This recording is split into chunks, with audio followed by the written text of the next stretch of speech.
Studies ಮನೆ YouTube channel. ಇವತ್ತು ವಿಡಿಯೋದಲ್ಲಿ ನಾನು ನಿಮಗೆ GPAT exam tips and tricks ಬಗ್ಗೆ ಹೇಳ್ಕೊಡ್ತಾ ಇದ್ದೀನಿ. ಸೊ ಅದಕ್ಕಿಂತ ಮುಂಚೆ ನಮ್ಮ ಚಾನಲ್ಗೆ ಇದ್ರದ್ದು ಸಬ್ಸ್ಕ್ರೈಬ್ ಮಾಡ್ಕೊಳ್ಳಿ. ಸೊ ವಿಡಿಯೋನ ಸ್ಟಾರ್ಟ್ ಮಾಡೋಣ.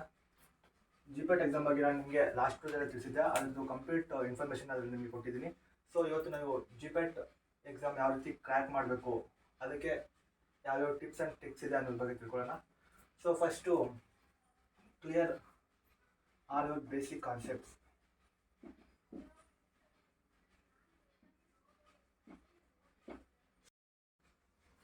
ಸೊ ಬೇಸಿಕ್ ಸಬ್ಜೆಕ್ಟ್ನ ಫಸ್ಟ್ ನೀವು ಓದಬೇಕಾಗುತ್ತೆ. ಈ ಎಲ್ಲ ಬೇಸಿಕ್ ಸಬ್ಜೆಕ್ಟ್ಸು ನೀವು Pharm ಟೆಕ್ಸ್ಟ್ ಬುಕ್ಸಿಂದ ಫಸ್ಟ್ ಓದಿ, ಆಮೇಲೆ ನೀವು GPAT ಸ್ಟಡಿ ಮೆಟೀರಿಯಲ್ಸ್ನ ಓದ್ತಾ ಹೋಗಿ. ಸೊ ಬೇಸಿಕ್ ಕಾನ್ಸೆಪ್ಟ್ಸ್ನ ನೀವು first sem and second sem and third ಸೆಮ್ಮಲ್ಲಿ ನೀವು ಎಲ್ಲ ಓದಿರ್ತೀರಾ. ಫಾರ್ ಎಕ್ಸಾಂಪಲ್, ಈಗ ನೀವು pharmacology and medicinal chemistry, industrial pharmacy ಎಲ್ಲ ಓದಬೇಕಾದ್ರೆ ಈ first and second and third ಸೆಮ್ಮಲ್ಲಿ ಈ ಬೇಸಿಕ್ಸ್ ಕಾನ್ಸೆಪ್ಟ್ಸ್ ತುಂಬ ಇಂಪಾರ್ಟೆಂಟ್ ಆಗಿರುತ್ತೆ. ಸೊ ಯಾಕಂದರೆ ಫಸ್ಟು ಇದು ಓದಿದ್ರೆ ನಿಮಗೆ ಇದು ರಿವಿಷನ್ ಮಾಡಿದಾಗುತ್ತೆ. ಸೊ ನೆಕ್ಸ್ಟು ಅಪ್ಲೈಡ್ ಸಬ್ಜೆಕ್ಟ್ಸ್ಗೆ ಓದಬೇಕಾದ್ರೆ ಈ ಬೇಸಿಕ್ ಕಾನ್ಸೆಪ್ಟ್ಸ್ ಎಲ್ಲ ಹೆಲ್ಪ್ ಆಗುತ್ತೆ. ಸೊ ಫಾರ್ ಎಕ್ಸಾಂಪಲ್, ನೀವು ಫಾರ್ಮಕಾಲಜಿ ಓದಬೇಕಂದ್ರೆ ಎಲ್ಲ ಹ್ಯೂಮನ್ ಆ್ಯಂಡ್ ಫಿಸಿಯಾಲಜಿ ಎಲ್ಲ ಬೇಸಿಕ್ಸು ಗೊತ್ತಿರಬೇಕು. ಆ್ಯಂಡ್ ನೆಕ್ಸ್ಟ್ ಇಂಡಸ್ಟ್ರಿಯಲ್ ಫಾರ್ಮಸಿ ಓದಬೇಕಾದ್ರೆ ನೀವು pharmaceutics and physical pharmaceutics and pharmaceutical engineering, microbiology ಇದ್ರ ಬಗ್ಗೆ ಎಲ್ಲ ಬೇಸಿಕ್ ನಾಲೆಡ್ಜ್ ಇರಬೇಕು. ಸೊ ಅದಕ್ಕೆ ಬೇಸಿಕ್ ಕಾನ್ಸೆಪ್ಟ್ಸ್ನ ನೀವು ಎಲ್ಲ Pharm ಟೆಕ್ಸ್ಟ್ ಬುಕ್ಸ್ನ ಫಸ್ಟ್ ಓದ್ತಾ ಹೋಗಿ. ಆ್ಯಂಡ್ ನೆಕ್ಸ್ಟ್ ಆಮೇಲೆ GPAT ಸ್ಟಡಿ ಮೆಟೀರಿಯಲ್ಸ್ನ ಓದಿ. ಸೊ ಇದಾಗಿತ್ತು ಒಂದು first tip. And next study all topics.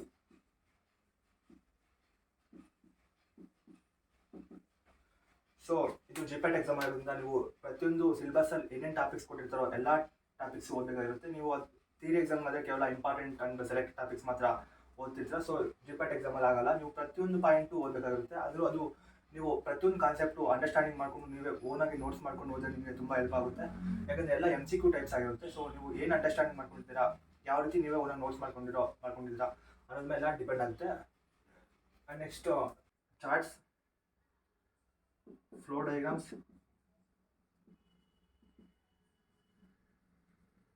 And tables.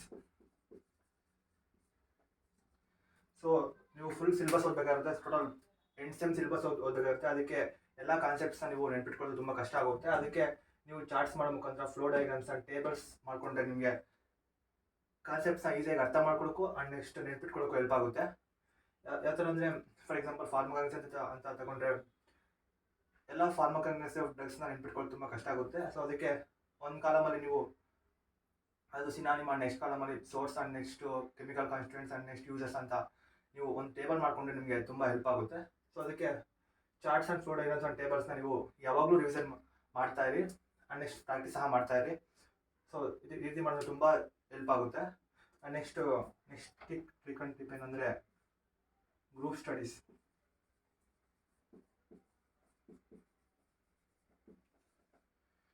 So MCQ types questions ಇರೋದ್ರಿಂದ ನೀವು ಗ್ರೂಪ್ ಡಿಸ್ಕಷನ್ ಮಾಡಬೇಕು. ಸೊ ಗ್ರೂಪಲ್ಲಿ ಒಂದು ಕಾನ್ಸೆಪ್ಟ್ ಬಗ್ಗೆ ಡಿಸ್ಕಸ್ ಮಾಡಬೇಕು. ಸೊ ಅದೇ ರೀತಿ MCQಸ್ನ ನೀವೇ MCQಸ್ನ ಸಾಲ್ವ್ ಮಾಡಬೇಕು. ಆ್ಯಂಡ್ ನೆಕ್ಸ್ಟ್ ನೀವೇ ಒಂದು ಕಾನ್ಸೆಪ್ಟ್ಕೊಂಡು ನೀವೇ ಯಾವ ರೀತಿ ಈ ಟಾಪಿಕ್ ಮೇಲೆ ನಾವು MCQಸ್ ಮಾಡ್ಬೋದು ಅಂತ ನೀವೇ ಗ್ರೂಪಲ್ಲಿ ಡಿಸ್ಕಸ್ ಮಾಡಿದ್ರೆ ನಿಮಗೆ ಹೆಲ್ಪ್ ಆಗುತ್ತೆ. ಸೊ ಅದಕ್ಕೆ ಗ್ರೂಪ್ ಸ್ಟಡೀಸ್ ಇಂಪಾರ್ಟೆಂಟ್ ಆಗಿರುತ್ತೆ. ಆ್ಯಂಡ್ ನೆಕ್ಸ್ಟು ಯಾವ್ಯಾವ ಸಬ್ಜೆಕ್ಟ್ಸ್ ಯಾವ ರೀತಿ ಓದಬೇಕು ಅಂದರೆ, for example medicinal chemistry and pharmacology. So ಈ 2 ಸಬ್ಜೆಕ್ಟು ತುಂಬ GPAT ಎಕ್ಸಾಮ್ಗೆ ತುಂಬ ಇಂಪಾರ್ಟೆಂಟ್ ಸಬ್ಜೆಕ್ಟ್ ಆಗುತ್ತೆ. ಇದರಿಂದ 25% ಆ್ಯಂಡ್ 25% ಕ್ವಶನ್ಸ್ ನಿಮಗೆ GPAT ಎಕ್ಸಾಮಲ್ಲಿ ಇರುತ್ತೆ. ಸೊ ಅದಕ್ಕೆ ಮೆಡಿಸಿನಲ್ ಕೆಮಿಸ್ಟ್ರಿ ಆ್ಯಂಡ್ ಫಾರ್ಮಕಾಲಜಿನ ಒಟ್ಟಿಗೆ ಓದಿ. ಸೊ ನೀವು ಮೆಡಿಸಿನಲ್ ಕೆಮಿಸ್ಟ್ರಿ ಅಂದರೆ ಬಂದರೆ ಒಂದು ಡ್ರಗ್ದು ನೀವು ಸ್ಟ್ರಕ್ಚರ್ ಓದಬೇಕು, ಆ್ಯಂಡ್ ಅದ್ರ ಯೂಸಸ್ ಓದಬೇಕು, ಆ್ಯಂಡ್ ನೆಕ್ಸ್ಟ್ ಅದ್ರ synthesis, and next structure activity relationship ಓದಬೇಕು. ಆ್ಯಂಡ್ ನೆಕ್ಸ್ಟ್ ಇದರಲ್ಲಿ ಸೇಮ್ ಡ್ರಗ್ಸ್ ಇರುತ್ತೆ. ಆ ಡ್ರಗ್ಸ್ದು ನೀವು ಇದರಲ್ಲಿ ಫಾರ್ಮಕಾಲಜಿ ಓದ್ತೀರಾ, ಫಾರ್ಮಕಾಲಜಿಯಲ್ಲಿ ಆ ಡ್ರಗ್ಸ್ ಫಾರ್ಮಕಾಲಜಿ ಓದ್ತೀರಾ. ಸೊ ಅದಕ್ಕೆ 2 ಸಬ್ಜೆಕ್ಟ್ನ ಒಟ್ಟಿಗೆ ಓದಿ. ಆ್ಯಂಡ್ ನೆಕ್ಸ್ಟ್ ಮೋಸ್ಟ್ ಎಫೆಕ್ಟಿವ್ ಹೆಂಗೆ ಪ್ರಿಪೇರ್ ಆಗೋದ್ರೆ previous year question papers and sample papers. So previous year question ಪೇಪರ್ಸ್ನ ಸಾಲ್ವ್ ಮಾಡ್ತಾ ಹೋಗಿ. ಆ್ಯಂಡ್ ನೆಕ್ಸ್ಟ್ ಸ್ಯಾಂಪಲ್ ಪೇಪರ್ಸ್ನ ಇದು ಮಾಡೋದ್ರಿಂದ ತುಂಬ ಹೆಲ್ಪ್ ಆಗುತ್ತೆ. ಆ್ಯಂಡ್ ನೆಕ್ಸ್ಟ್ ನೀವು ಈ ಪ್ರೀವಿಯಸ್ ಇಯರ್ ಕ್ವಶನ್ ಪೇಪರ್ಸಲ್ಲಿ ಸ್ಯಾಂಪಲ್ ಪೇಪರ್ಸ್ನ ಸಾಲ್ವ್ ಮಾಡುವಾಗ ನೀವು ಎಲ್ಲ ಕ್ವಶನ್ ಅಟೆಂಡ್ ಮಾಡಿ. ಯಾಕಂದರೆ ನೀವು ನಾನು ಯಾವ ಸಬ್ಜೆಕ್ಟಲ್ಲಿ ಯಾವ ಪಾರ್ಟಲ್ಲಿ ನಾನು ವೀಕ್ ಇದ್ದೀನಿ ಅನ್ನೋದು ನಿಮಗೆ ಹೆಲ್ಪ್ ಆಗುತ್ತೆ. ಸೊ ಅದರಿಂದ ಇದರಲ್ಲಿ ಎಲ್ಲ ಸಾಲ್ವ್ ಮಾಡಿ.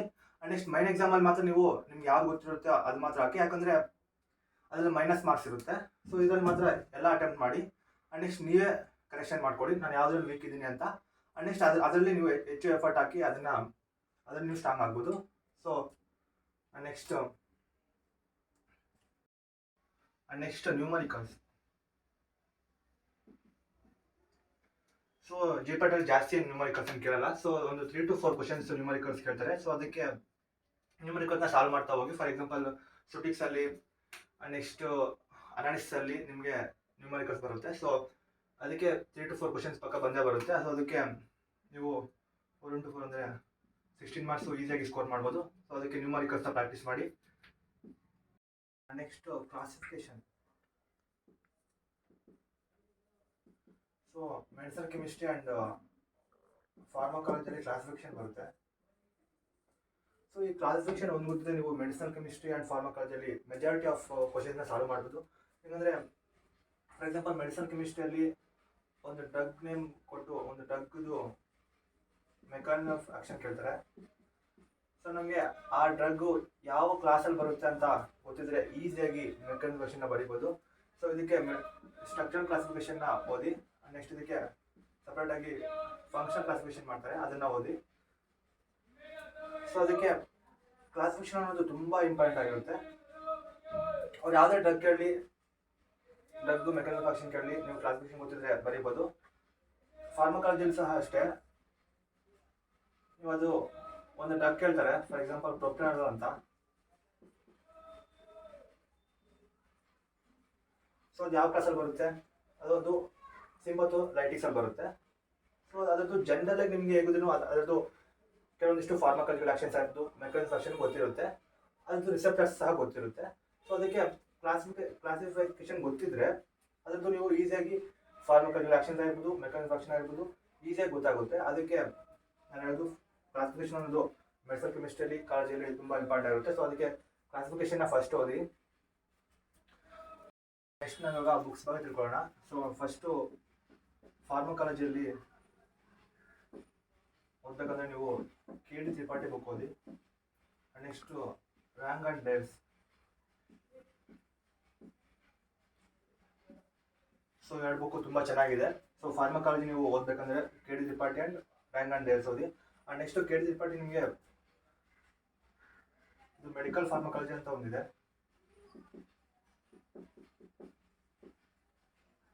ನೆಕ್ಸ್ಟ್ ಒಂದು ಕ್ಲಾಸಿಫಿಕೇಶನ್ ಹೇಳ್ತಾರ. ಸೊ ಕ್ಲಾಸಿಫಿಕೇಶನ್ಗೆ ಸಪ್ರೇಟ್ KD ತ್ರಿಪಾಠಿ ಬುಕ್ ಇದೆ. ಸೊ ಅದನ್ನು ಓದಿ. ಆ್ಯಂಡ್ ರ್ಯಾಂಗ್ ಆ್ಯಂಡ್ ಡೇರ್ಸು ನೀವು ಥಿಯರಿಗೆ ಓದ್ಬೋದು. ನೆಕ್ಸ್ಟ್ ಮೆಡಿಸಿನಲ್ ಕೆಮಿಸ್ಟ್ರಿಗೆ ಪ್ರಿನ್ಸಿಪಲ್ಸ್ ಆಫ್ ಫೋಯೆ ಅಂದರೆ ಫೋಯೆ ಪ್ರಿನ್ಸಿಪಲ್ಸ್.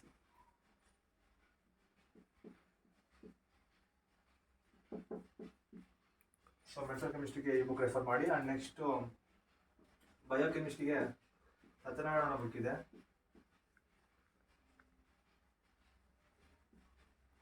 ಬುಕ್ ತುಂಬ ಚೆನ್ನಾಗಿದೆ. ಸೊ ನೆಕ್ಸ್ಟ್ ನೀವು ಫಾರ್ಮಕಾಲಜಿಗೆ ಇದರಲ್ಲಿರೋ ಕಾನ್ಸೆಪ್ಟ್ಸ್ ಎಲ್ಲ ತುಂಬ ಹೆಲ್ಪ್ ಆಗುತ್ತೆ. ಫಾರ್ಮಕಾಲಜಿ ಆಗ್ಬೋದು, ಮೆಡಿಸಿನಲ್ ಕೆಮಿಸ್ಟ್ರಿಗೆ ಆಗ್ಬೋದು, ಬೇಸಿಕ್ ಥಿಯರಿ ಇರುತ್ತೆ, ಅದು ಹೆಲ್ಪ್ ಆಗುತ್ತೆ. ನೆಕ್ಸ್ಟು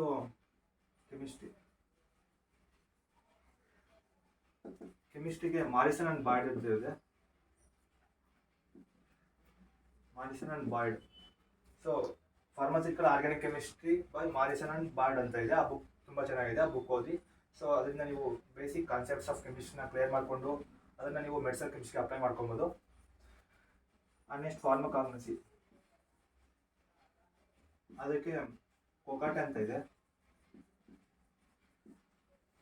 ಸೊ ಕೊಕಾಟೆ ಬುಕ್ನ ರೆಫರ್ ಮಾಡಿ. ಆ್ಯಂಡ್ ಗೋಖಲೆ. ಸೊ ಇಷ್ಟು ನೀವು ಸಬ್ಜೆಕ್ಟ್ಸ್ ಬಗ್ಗೆ ಬುಕ್ಸ್ ಆಗಿತ್ತು. ಆ್ಯಂಡ್ ನೆಕ್ಸ್ಟ್ ನಿಮಗೆ ಸಪ್ರೇಟಾಗಿ GPAT ಸ್ಟಡಿ ಮೆಟರ್ಸ್ ಅಂತ ಇರುತ್ತೆ. ಸೊ ಆ ಬುಕ್ಸ್ ಬಗ್ಗೆ ತಿಳ್ಕೊಳ್ಳೋಣ. ಸೊ ಈಗ GPAT ಬುಕ್ಸ್ ಬಗ್ಗೆ ತಿಳ್ಕೊಂಡೆ. And next GPAT study matters, ಇದಕ್ಕೆ ಸಪ್ರೇಟ್ GPATಗೆ ಸಪ್ರೇಟ್ ಸ್ಟಡಿ ಮೆಟರ್ಸ್ ಅಂತ ಇರುತ್ತೆ. ಸೊ ಅದಂದರೆ the Pearson guide to the GPAT by Umansha ಅಂತ ಇದೆ. And next GPAT a companion by Inamdar ಅಂತ ಇದೆ. And next GPAT tracker by Piyush publications ಅಂತ ಇದೆ. And next mission GPAT by Crate publications. And next complete companion for GPAT by Umansha ಅಂತ ಇದೆ. So ಇಷ್ಟು GPAT study ಮೆಟರ್ಸ್ ಇತ್ತು. ಸೊ ನೀವು ನಿಮ್ಮ ಬೇಸಿಕ್ ಕಾನ್ಸೆಪ್ಟ್ಸ್ನ ನಿಮ್ಮ B.Pharm ಥಿಯರಿ ಸಬ್ಜೆಕ್ಟ್ಸ್ಗೆ ಏನೇನು ಬುಕ್ಸ್ ಇರುತ್ತೋ, ಸ್ಟ್ಯಾಂಡರ್ಡ್ ಬುಕ್ಸ್ ಇರುತ್ತೋ ಅದನ್ನೆಲ್ಲ ಫಸ್ಟ್ ಓದಿ, ಅದರಿಂದ ನಿಮ್ಮ ಬೇಸಿಕ್ ಕಾನ್ಸೆಪ್ಟ್ಸ್ನ ಕ್ಲಿಯರ್ ಮಾಡ್ಕೊಳ್ಳಿ. ಆ್ಯಂಡ್ ನೆಕ್ಸ್ಟ್ ನೀವು GPAT ಸ್ಟಡಿ ಮೆಟೀರಿಯಲ್ಸ್ನ ತಗೊಂಡು ಈ GPAT ಸ್ಟಡಿ ಮೆಟೀರಿಯಲ್ಸ್ನ ಓದಿ.